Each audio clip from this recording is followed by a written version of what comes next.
Hello everyone, my name is Akshay. I am here to present my topic sectors of Indian economy. पहले देख लेते हैं sectors of Indian economy में economic activities का मतलब क्या होता है।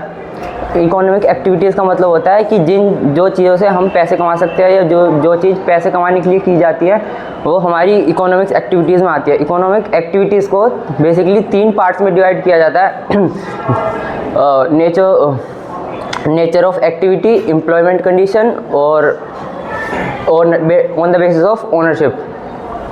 तो पहले देख लेते हैं on the basis of nature of activity. इसको हम बेसिकली 3 पार्ट में डिवाइड किया जाता है, प्राइमरी सेक्टर, सेकेंडरी सेक्टर और टर्शियरी सेक्टर।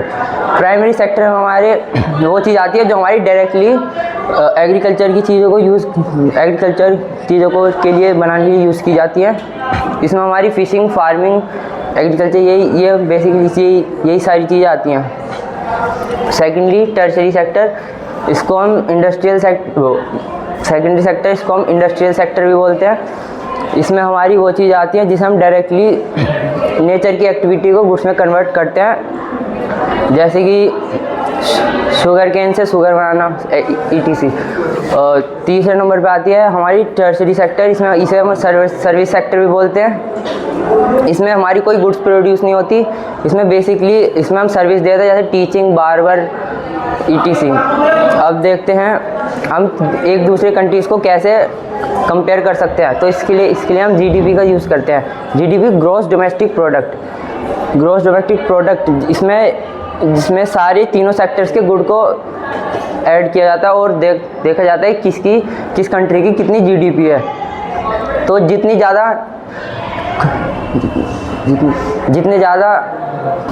कंट्री की जितनी ज़्यादा इनकम होगी उतनी ज़्यादा उसकी GDP होगी। हमारी जो इंडिया है वो हमारी 3rd नंबर पे लाई करती है और जो अमेरिका है वो 1st नंबर पे लाई करती है GDP के अकॉर्डिंग। अब देखते हैं ऑन द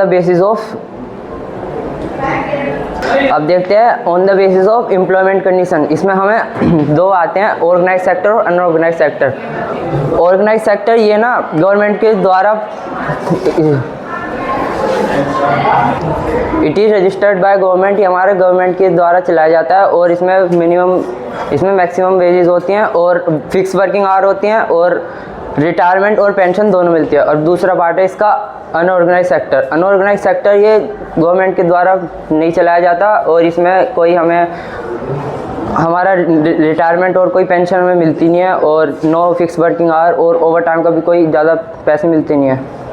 और तीसरे नंबर पे हमारा nature on the basis of ownership.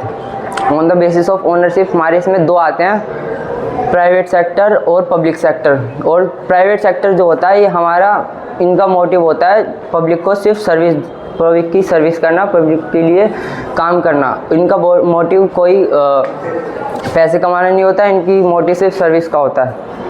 Second आता है हमारा प्राइवेट सेक्टर। इनका मोटिव होता है सिर्फ प्रॉफिट जनरेट करना और सेकंड बिरला और टाटा ETC और